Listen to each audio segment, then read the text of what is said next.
Well, good afternoon if you're joining us in the United States. Good evening if you're joining us from Europe.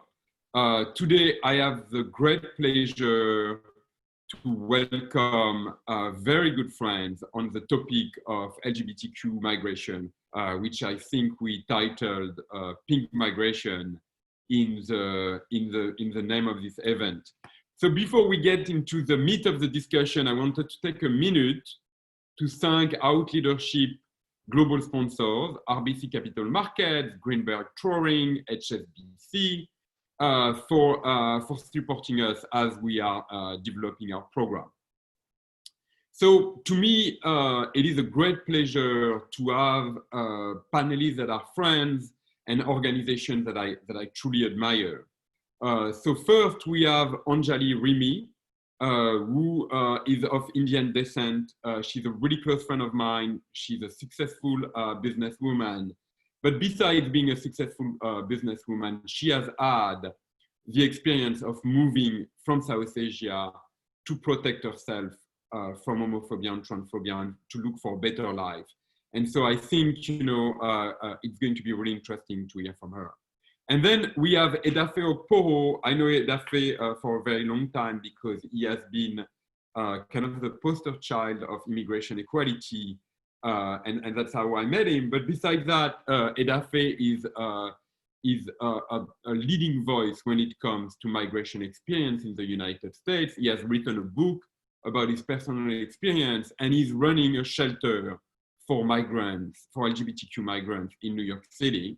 So besides talking about his personal story, I think it will be fascinating to hear from him why he decided to devote his life in the United States to helping others. And then we have Steve Roth, who I have known for a very long time. We were together on the board of an organization called Alturi. Then we worked together when Steve was at Out Unequal. And now Steve leads ORAM, which is the only LGBTQ global migration advocacy organization. And we also have the pleasure of having Devon join us from Rainbow Railroad. Rainbow Railroad is a pretty young organization, but that has grown tremendously because it's filling an incredible gap in the LGBTQ movement, which is providing the resources necessary for people that need to migrate urgently, either because of violence or because their lives are in danger. And so I think it's going to be fascinating to hear from Devon about the role that Rainbow Railroad play, but also what trends they are observing. So I think to start, it might be interesting to start from personal experience. And so my first question will be to you, Anjali, which is, as someone that moved from South Asia to the United States in search of a better life, do you believe that migration is a happy voyage? And do you at times feel that you left part of your heart in South Asia? I think you're muted, Anjali. Thank you again for having me, Fabrice. Sorry about that. I'm really glad to be here. I'm Anjali Remy, pronouns she, her, they, them. And it's a very surreal time for me to answer that question because I just returned from India after going there after 19 years. I went back to India where I was born and brought up. I think the answer to that is if you reach the summit of what you've set out to accomplish and to be, in my case, to be my authentic self at all times, I would say yes, migration is important. There's a great book called Strangers from a Different Shore that talks about how the boundaries need to all be disappearing. My experience of being born in India, being a victim of sexual assault, and knowing that I was trans at a very young age, and having to transcend all those boundaries and borders and wait until I was 26 years old to transition, just so I had immigration, really talks about the difficulties of that. And I think the world then in India was very transphobic. It was very difficult to be me. I was stoned at, I was raped. My family was shamed. But today, I think India has changed drastically. So do I regret? No, this is my journey and my path, but I am glad to see that a lot more folks are becoming more visibly trans and being able to hold jobs in India today. Yeah, and Anjali, we will come back to the fact that you are actually not disconnected from India and you are actually supporting the movement in South Asia. And I also want to learn about what was key to your success in the business world in the US, because a lot of migrants do not have that same experience. Yeah, it's a very, I'm sorry, go ahead. No, go ahead, Anjali. No, it's a very, today I'm able to sit here and talk to you, but that wasn't the case. When I first came to this country, I went to grad school in Idaho, which is, you know, still very red. We got to vote. And, you know, I quickly got fired from my job for starting my transition in this great state of California. So I had to pack my bags and get on a Greyhound and go to Canada. I lived in Canada for almost 10 years. So it has not been an easy journey, but I would say the big success factor for me in the corporate world has been being my own advocate, being my own educator to these larger companies that don't really understand what my competency is and cannot tend to see beyond my identity as a trans person. So I would say my journey there was definitely a lot of self-involved effort and self-serving efforts. But the one factor I will throw out is I lived in stealth. Stealth is a word that's referred when a trans person is not openly out for their identity. So I went into stealth 2 years right after my transition, changed my jobs, and did not disclose until about 3 years ago that I was a trans woman in the corporate world. So I don't want that to be by any means considered a attributing factor or any future trans folks coming into the workforce. You need to be proud in yourself, but I will say that the system still was easier to navigate being in, you know, trans erasure mode, if I may say. And yes, I support a lot of work back in India because that's where the connection is. We have to change the narratives. I don't want to be the exception. We have to change the narratives that trans people can work and trans immigrants can very well fit into corporate America or any workplace for that matter. So, you know, that's why I do the work with Parivar, which I co-founded, and building that capability is so important in countries like India where, you know, the social stigma still exists and folks are still relegated to begging and sex work. Yeah, and you know, I will want to discuss later also, Anjali, about you have been a big voice about how difficult it is to be brown as an LGBTQ person in the United States, and that's probably something that we need to discuss too. Is that in some ways you escape systems of oppression, but you come out in other systems of oppression. So Edafe, turning to you, first of all. You came from Nigeria. You actually wrote a poignant book about your migration experience, which was pretty tough. And I would love for you to tell us if you feel that this was the right choice to leave Nigeria, and if at times you feel regret or nostalgia from your country. Thank you very much, Fabrice. I think it's the right choice to leave Nigeria. There will come a time in your life when it becomes glaring that there is no life for you in that country anymore. I think that migration is very important for the livelihood of like the entire planet, the ecosystem. Being able to migrate from one place to another is the essence of being a human being, because like, how can you stay in one place forever? But being able to migrate for a business reason and migrating as a refugee is two different things. So in my own case, I was displaced forcibly. So I was in my office one day just doing my work, and I received an email that my names and photograph have been published by AVAC, that advocates for microbial vaccines, as a gay rights activist in Nigeria. And Nigeria just passed the law that criminalizes same-sex relationship by 14 years imprisonment. So I had to pack my bag and leave within the space of 36 hours. And at that point, it became real to me that I might not be able to come back to Nigeria. But looking back today, I think that it's a blessing that America was open then to accept me. Because when I was in Nigeria, I was beaten by a mob twice, dragged out of my street, stripped naked, like the walk of shame. But today, looking back, I'm like, if there was no country like America or a developed society to accept me, I would have been killed or something like that. But the system of oppression exists everywhere. In America, as a gay refugee, I'm at the bottom of the food chain. I'm Black, I'm gay, and I'm a refugee. So would I say it's sweet or bitter? I don't want to feel like a victim. It's sweet to live in America because the worst persecution anybody can face is when a piece of paper is not able to protect you. So in Nigeria, the law that criminalizes gay people is institutionalized in the sense that the law have not criminalized anybody, but because there is a law there, someone has told me before that, do you want to go to the police where you'll be criminalized by 14 years imprisonment, or you want to give me your phone? So I gave the person my phone. I was blackmailed by the law. And that does not happen in America. If I'm walking in New York City, I'm not looking at my back and saying, oh, I'm a gay person, somebody's going to attack me, or I'm a Black person, somebody's going to beat me. So I think that migration has opened the door for me to live life outside persecution.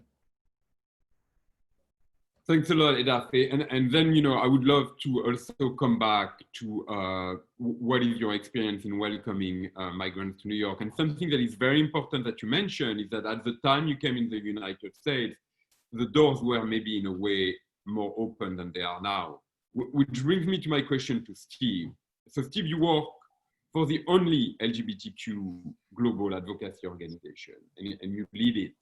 First of all, do you feel that more people are starting to migrate because of their sexual orientation and gender identity than before? Do you feel that in the future, this trend is going to increase? And also, what are your thoughts about the fact that in Europe, in the United States, there is now a tendency to try to restrict access to migration opportunities for LGBTQ people? Sure. Well, first of all, thanks for having me here, Fabrice. I love these chats and happy to be a part of it. And you had several questions there, a lot to unpack. So I'll just kind of start in the order that you went. The trend has continued and is growing, and I think will continue to grow, of people migrating or seeking refuge on the basis of their sexual orientation and gender identity. Edafe shared his experience in Nigeria. Nigeria is one of nearly 70 countries that still criminalize same-sex relations. And, there's still close to a dozen countries that whereby same-sex relations are punishable by death. So people are truly fleeing for their lives. One of the eye-opening things for me in doing this work is that, while there is certainly state-sponsored terrorism against LGBT people, like we've seen in Chechnya, like we see sometimes in other places in Africa and the Middle East, but more often than not, LGBTQ people suffer violence and threats and persecution at the hands of their own communities, their own villages, their own family and friends. And that is more frequently the driver of what forced people to leave their hometowns and often even their countries, at which point they then become refugees or asylum seekers. And although there are trends towards some liberalization of this, we've seen some countries drop their laws criminalizing same-sex relations. There are still many countries where this still stands strong. So we don't see that changing anytime soon. And you're right, the challenges, there was a brief, it may overstate it a bit to call it a golden era, but a few years ago during the Obama administration and some previous administrations in Europe, where doors were more open to refugees in general and specifically to LGBT refugees, who are certainly a particularly vulnerable population, and that has changed. Those doors have been largely slammed shut and are being closed not only in the U.S. But in Europe as well. You know, happily, Canada is still relatively welcoming. I'm sure Devin will talk about that more. But you know, Canada is a small country in the bigger picture of things. So you know, a couple of trends that emerge from that. One is that folks are staying longer in what we call transit countries. So these are countries after they've fled their country of origin and before they've reached a resettlement country. So if you think about where people are coming from, for example, for a lot of folks fleeing Central and Eastern Africa, places like Uganda and Congo and Sudan, which also all have very harsh laws and cultures against LGBT people, they often end up in Kenya. It's the only country in the region that accepts refugees and asylum seekers on the basis of their sexual orientation or gender identity. If you're coming from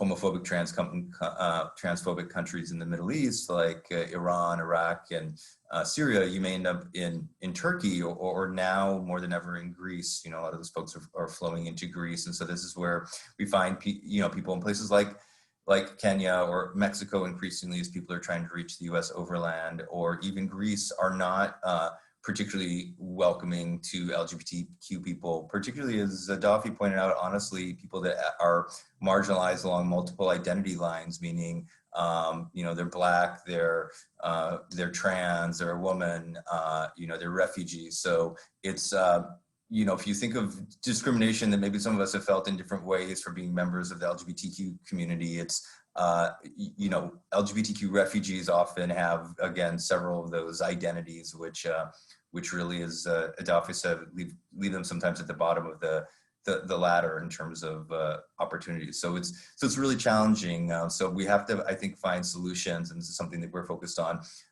both in resettling refugees and asylum seekers where possible, but also helping folks live lives of dignity and meaning and achievement, you know, where they are on their journey as well, whether that's in a transit country or someplace else.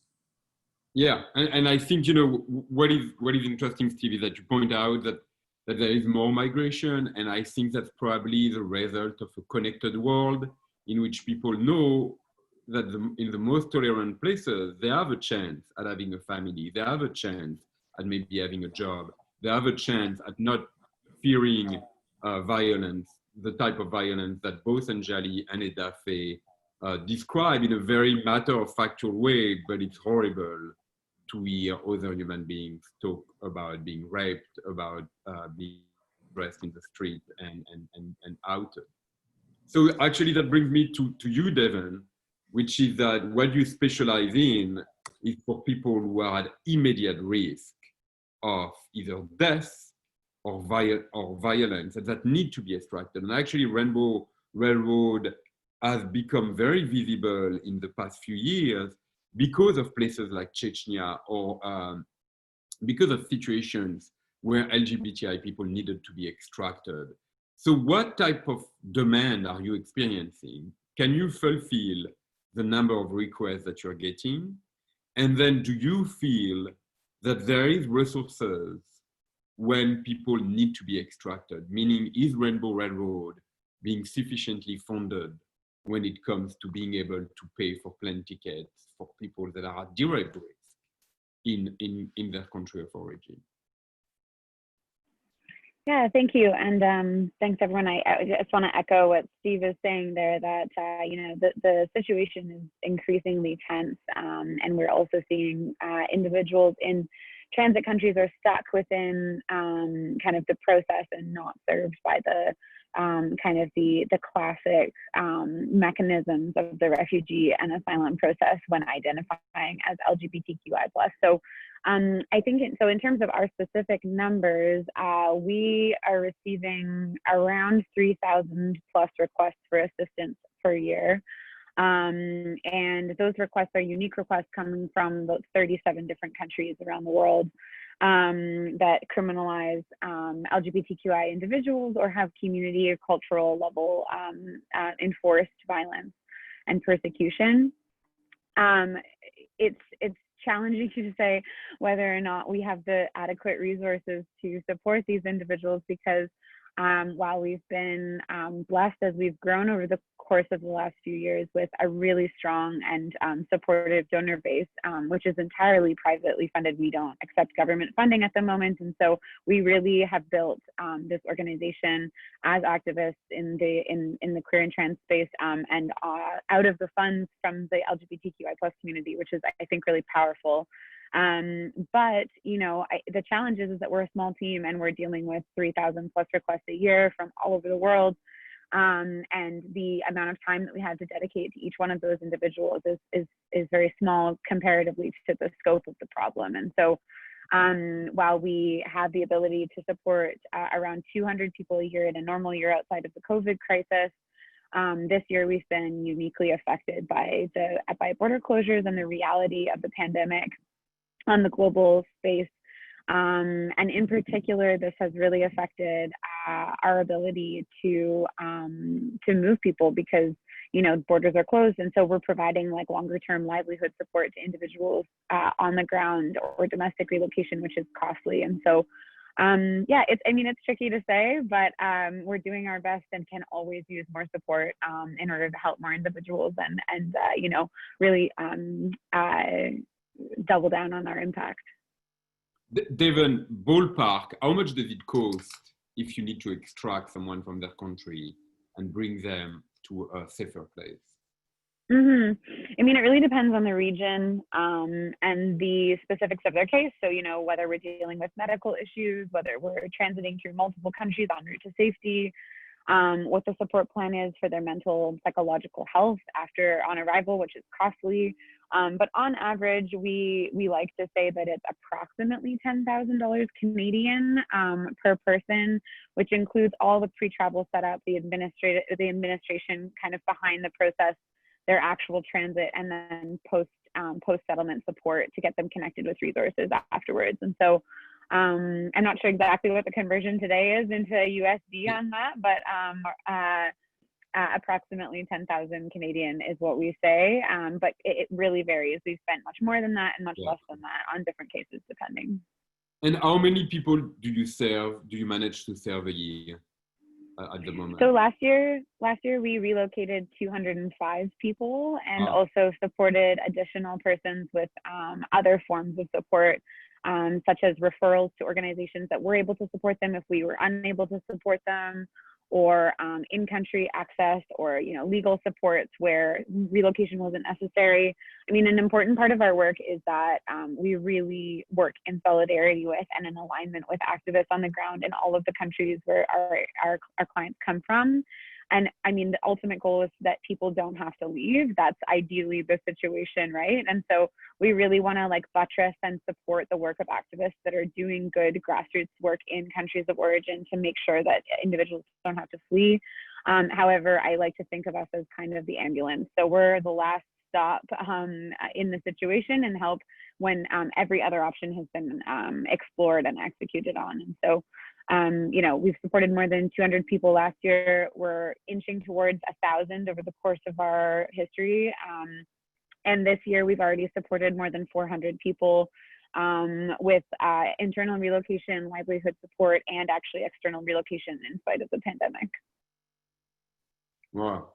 Well, that's really important work. And also what is kind of baffling is that Rainbow Railroad is one of the only organizations that is basically providing plane tickets to people that need to leave. Anjali, actually, Devon mentioned, services post relocation. Anjali, you speak a lot about the need for livelihood, not only for trans people but for migrants. You happen to have come speaking very good English. You were educated. And you did manage, not without difficulties, to be successful in business. In your opinion, do you believe that the private sector should do more in giving opportunities to LGBTQ migrants, to migrants in general, and to LGBTQ migrants? And also, do you believe that there is enough services to accompany migrants in entering the formal sector? I mean, one of the things that I remember was a survey of migrants in London that showed that gay men that migrate to London, an incredible number of them end up doing sex work because they actually have no other business option. So what are your thoughts on this, given the fact that you do have a big focus on livelihood? It's absolutely needed, and the need is so huge for the public-private sector to really show up for LGBTQ folks. I think the mechanism of building the funnel to recognize LGBT folks within the immigrant population and building those diversity pipelines and those slates are so important, but they don't happen today. And I think the services, to build capabilities, not just to hire somebody to be a diversity token, but to actually build that capability in the community to be able to give that person another option. Because a lot of the immigrants, like you said, in London, that's what they do. But I can tell you, they're living in Canada. And, Devin, I really admire your organization. And I have single-handedly moved 7 people to Canada from India. And, the reason being that there is just no understanding that a person with double masters, education is such a big thing in the South Asian countries, can actually come here and be considered. There's all these differentials. So there's this intersectionality that plays in. Even before I recognize myself as an LGBT person, I already have the tag as an immigrant when I go into an interview for a private sector. So right in the application, do you require sponsorship? Oh, you do. No, thank you very much. So right off that bat, you filter it out. And then you add the additional intersectionality of being LGBT, that it just becomes so much more difficult when compared to a white cis so-called American person or Canadian born there to get a job easily. So private sector has to do a lot more. It's not just holding sensitivity trainings. It's about actually having a strategy and just not working with some data and numbers to be able to get those index numbers and the certificates that they're the top company to work for and such. So I can go into great detail, but there's so much to be done at an individual level as well. There is those like me who have gotten into the private sector by navigating the system. A lot of us don't know how to navigate the system because we are new. We are coming here as an immigrant. I moved to Canada. I walked in the cold for 2 miles, 2 kilometers, I should say. I didn't have any understanding of what the postal codes L5N1 and when meant. So we need that level of immigrant immersion. But when you say we're LGBT, right off the bat, even the services provided by the government of agencies are taken away from us because there's inherent discrimination within the individual. So there's that aspect as well that needs to be really removed. Thanks, Anjali. And so Edafe, that brings me to, first of all, so you're running a shelter particularly for migrants in New York City. Where did the idea come from? And then second of all, what are the needs of your client? Is it mostly housing? Is it psychological support? Is it education? Is it training? What do you feel are the most pressing needs of your clients? And then my last question to you is, as someone that has had already some trauma in your life, isn't it draining to be constantly faced with a very difficult situation that poor LGBTQ migrants find themselves in a rather difficult city, which is New York City? Thank you very much, Fabrice. What Anjali just said is so true. When you come to a new country, a lot of people think that the work has been done. You have left the place where you are fearing persecution from. Now your life is okay. And this is something I always say, Fabrice, me, I don't shy away from criticizing people. LGBTQ businesses and successful people in the LGBTQ community are very nonchalant when it comes to other people in the community who are struggling. And when it comes to migrants, there's always this perception that when you come to a new country, you're coming to take the mania jobs, like cleaning places and things like that. There's this psychological switch that happens I have a master's degree from Nigeria. I came to America. They expect me to start picking apples in a factory.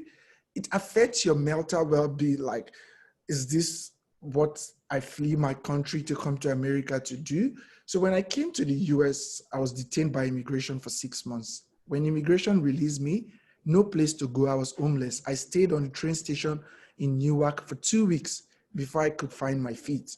And after 9 months of living and working in America, I said to myself, like, there's so many people who are coming to America who have that same issue. And New York City is so liberal and so civilized, still have a lot of migrants sleeping on the street and train station, trans people having to do sex work to have a place to sleep. There's housing for people living with HIV and AIDS, but there's no housing for negative people. Somebody told me, go have HIV, you have a place to stay. So it's just like crazy when you put everything together. So I was like, what can I do to help the community?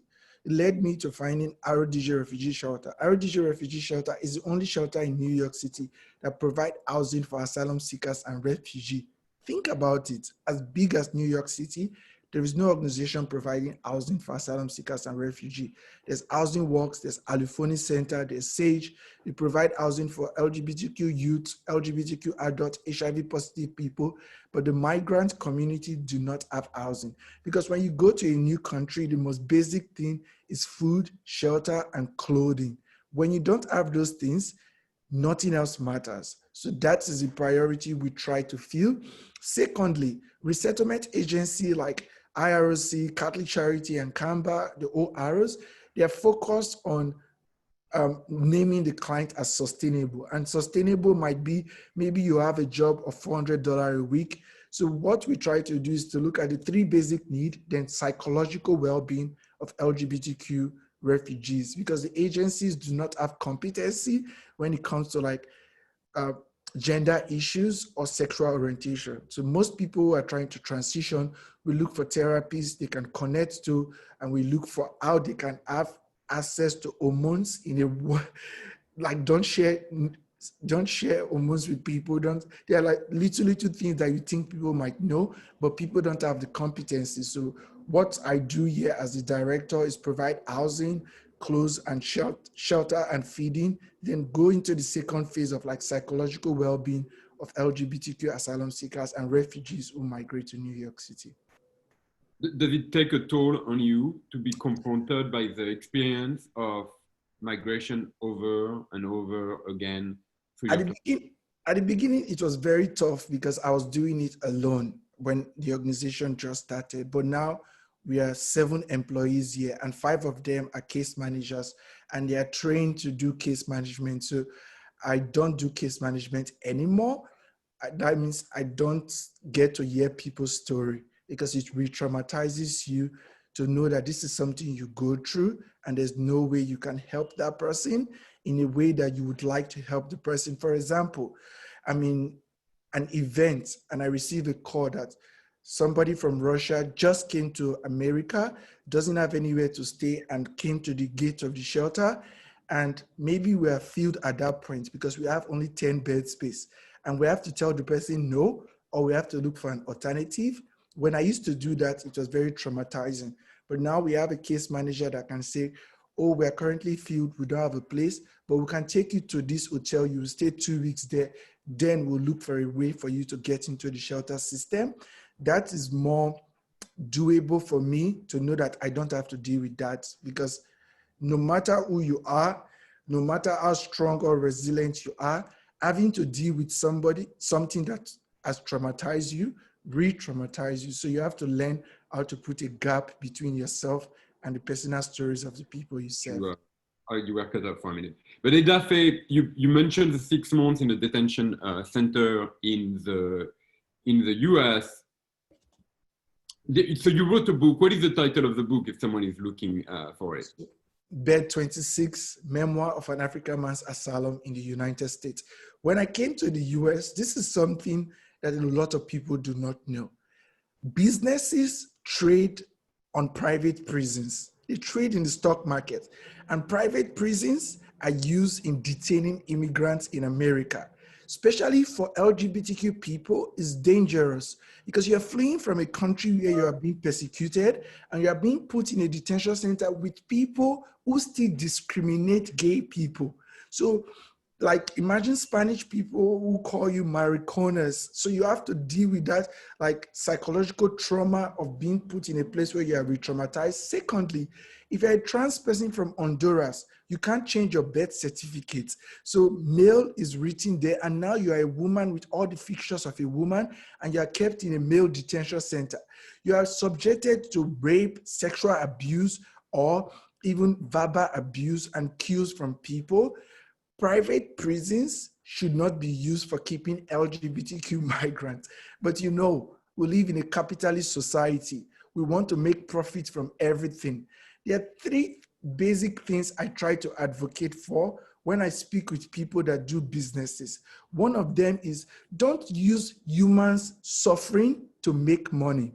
So detaining people in immigration detention center and buying them in the stock market, that is inhumane. Secondly, if you are going to create a business policy that will make profit off migrants, then allow the country to make policies that will make those migrants become citizens, like Amazon, big companies.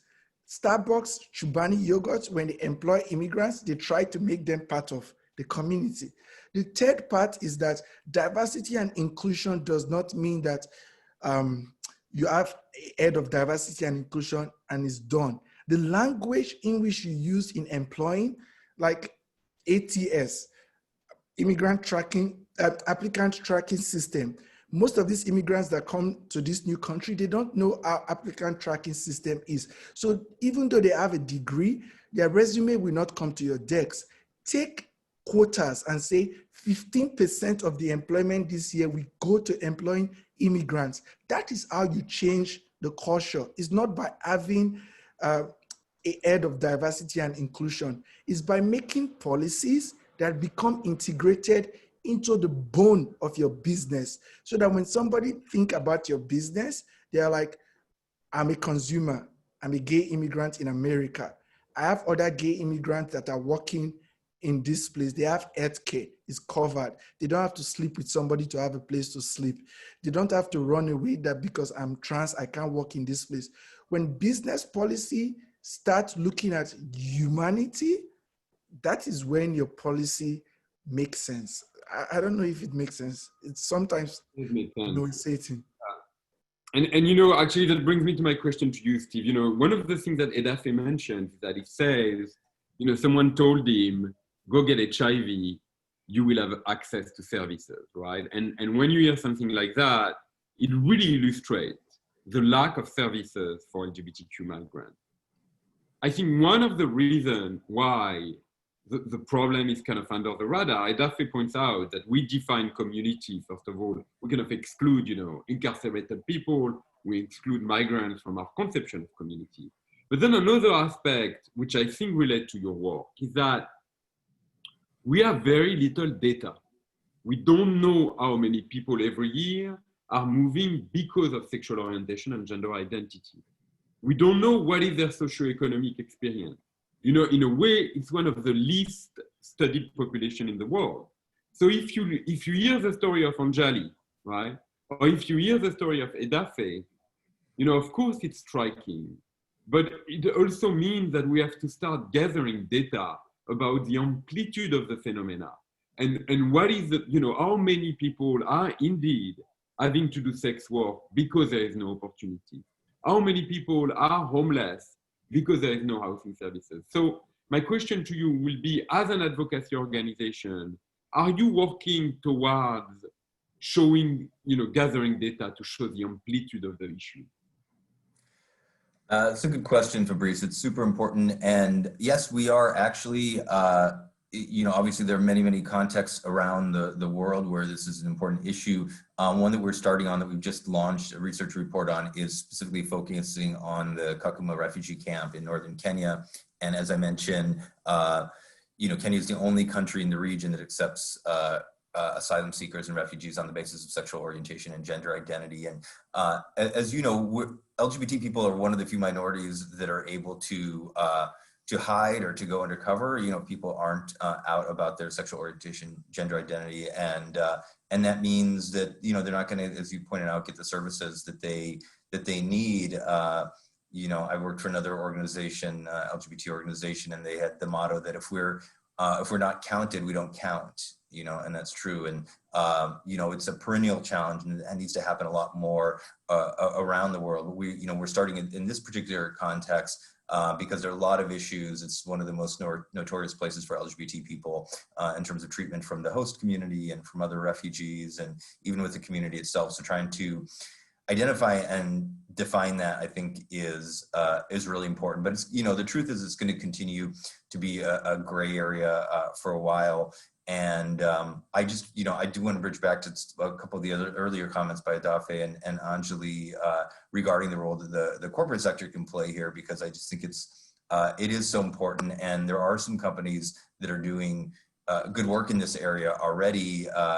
Adafe mentioned Chobani, which has actually over 30% of are refugees, and their founder is a Kurdish Turk. So he's obviously got some connection to refugees and refugee communities, and he's founded an organization, a foundation called the Tent Partnership, or a nonprofit, which focuses on engaging corporations in supporting refugees.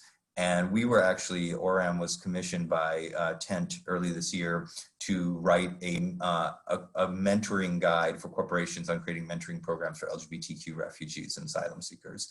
And that is going to be released. The guide is finished. It's going to be released in early December by Tent. And it's really great because, and it gets back to some of the things that, that Anjali was talking about, that it's not enough just to do token gestures and fill a position, but that people really need training. They need to develop networking skills. There's cultural competencies that people need to learn. You know, you're moving across cultures and often to the other side of the world.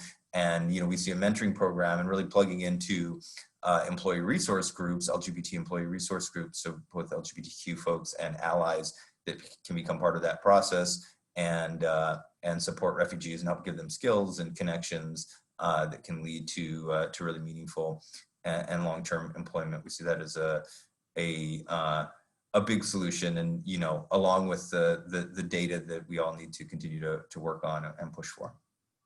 Well, it's really encouraging to hear that you're doing all this work. And you know, my question to you, Devon, will be, you know, the reality is that, you know, in a lot of ways, the work that you do is kind of under the radar, because it's basically you get a request, you assess the request, and then you extract the person and try to connect them to the services. But I think something that comes out from the discussion with Adafe and Anjali is also the need to create an awareness of why there is a need for extracting LGBT people from very difficult situations, and also what is the experience of migration. Because as Adafe points out, there is always a suspicion that migrants are taking advantage of the system, that they are taking the job from the American by coming over, right? Do you also work on that campaigning aspect, on trying to illustrate the stories of your clients?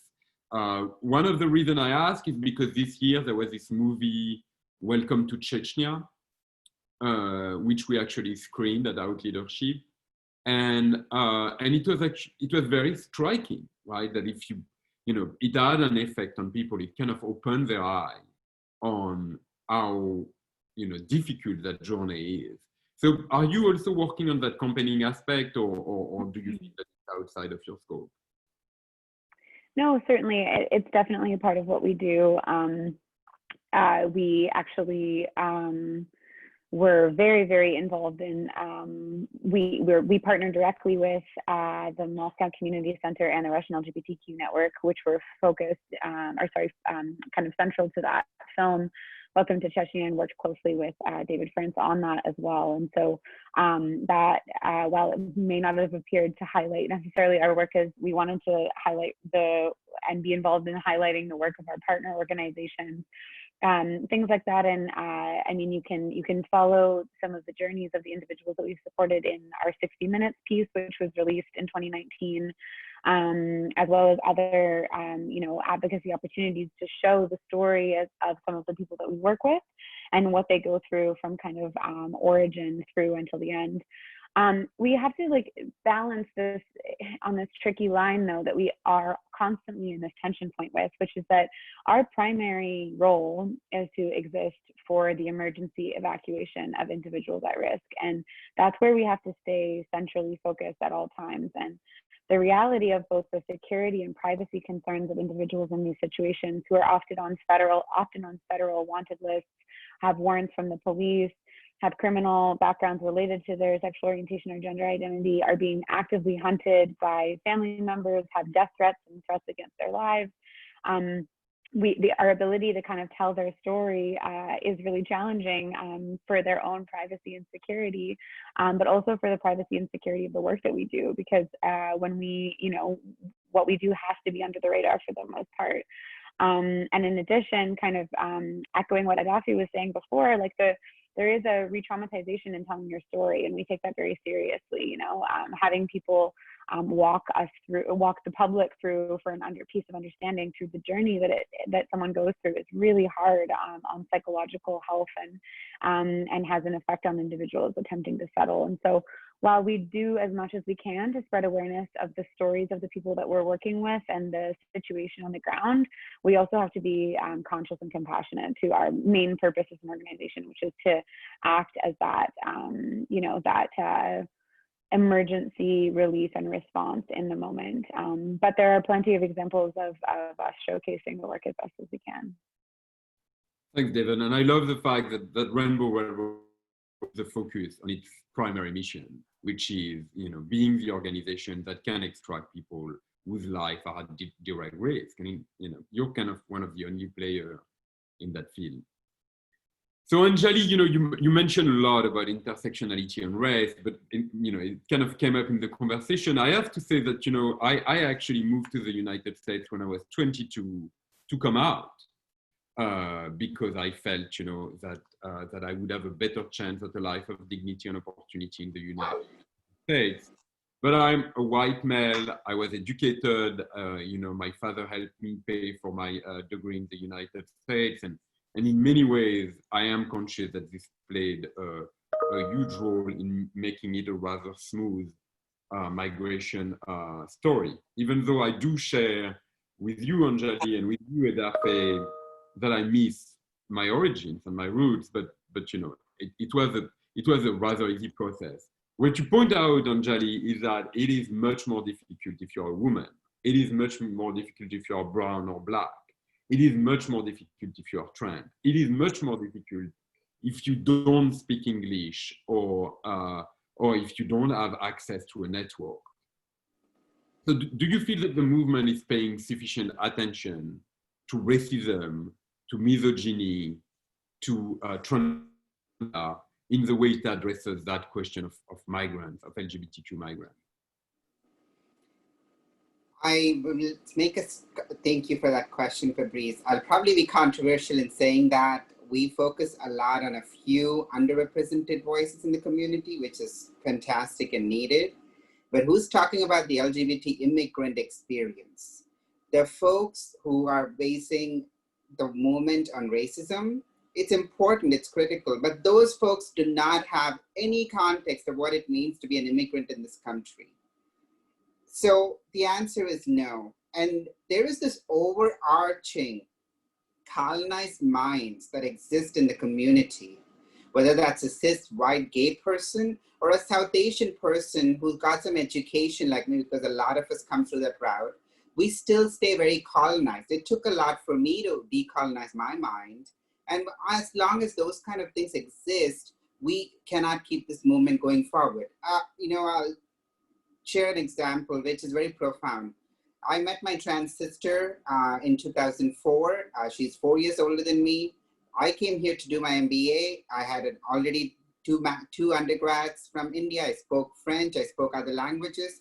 She came from Pakistan on a boat. She became HIV positive in the first 2 years she came here when she was 19. till date, she has not found housing. She's living in people's homes. And the fact of the reality is the community shows up for her and then walks away as soon as she's got some level of stable temporary housing. So where are we building these really sustainable models of living a full life and protecting those voices that are underrepresented? And that kind of parlays into the private sector as well. I have yet to see a trans woman of color leading a diversity and inclusion team in any big organization. You know my story very profoundly of being really retaliated for standing up against the cis gay legacy that's continuously told that they understand my bathroom experience within the community. So when we do not have that understanding and that empathy within the community, I can't sit here and say the movement is continuing. That is why, even though folks like me and Adafe, we have traumas, we are living with that trauma every day, but we have to do the work. We have to do the work because no one else is going to do it for us.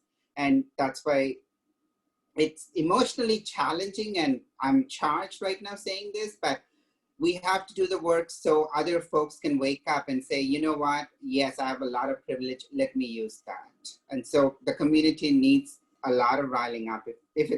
We can talk about it forever, but in that matter. Well, I love the fact that both you and Edafe are always being blunt about it. We need people to be blunt about the fact that that migrants are forgotten and that tokenism is not going to work. Edafe, do you feel that the Black Lives Matter is speaking for you and your clients, or do you feel that you are forgotten by the Black Lives Matter movement? I can't say for sure because I like Black Lives Matter to some extent. I'm a Black person, and it's good to fight for the right of Black people. But a movement cannot marginalize other people in that movement. Gay men marginalize trans people a lot. 6 gay men are the worst, including myself, for not taking the time to understand what it means to be a member of a community. That means the people on the fringes matters more than people in the middle. Trans people, their lives are threatened, but every big LGBTQ organization is led by cis gay men. So who are the voices that are representing the most marginalized within the gay community? Go to HROC. HROC is led by cis straight gay men. GLAD, Gleason, any big organization you think of, what does their leadership say about them? It's telling you that they don't care about the most marginalized in that community. Black Lives Matter is not a movement that speaks for Black migrants. If all the concern about is about police brutality and not criminalization by ICE of Black people, our police invade Black community, which have led to more criminalization of Black immigrants. Black immigrants are filled in all the jails. What are they saying about Black immigrants? Secondly, before time run out, I just want to say this. Global gay rights is more important than the right of just gay people in America. For example, Fabrice, imagine your company wants to send you to Nigeria, but you cannot go because of the only reason that you are gay, and another straight person will go. So what is Facebook, Google, Amazon that have a global landscape, HSBC and the rest, banks that have a global landscape, what are they doing to promote diversity and inclusion in countries that some of their employees cannot go to? So if we're fighting for the lives of migrants, we should look at it that in our country, Black people are also migrants. For example, every immigration law that has been passed on America is hinged on racism. So why are we not discussing that? When Reagan became president in 1981, immigration detention centers surfaced to shift Cuban and Asian migrants from coming into this country. Today, the Trump administration lay out a 151-page document on June 15th that will almost bar LGBTQ people from coming into this country. These are Black lives. What are we saying about them? Are we forgetting them? Organizations that are using the labor of people going between places, what are they saying globally to LGBTQ people? India's, when you were in the World Bank, Fabrice, you guys made a case of how LGBTQ people affect the economic and the growth of a country, like the GPA of the GDP, yeah, for country. The GPA of a country, the growth curve of a country. So businesses, when they are thinking about the global landscape of LGBTQ, they should be thinking about, my employees are protected in America, but if my employee cannot travel to Nigeria, Uganda, or Russia, do I offer my employee full protection? So when one of us is attacked, all of us is attacked.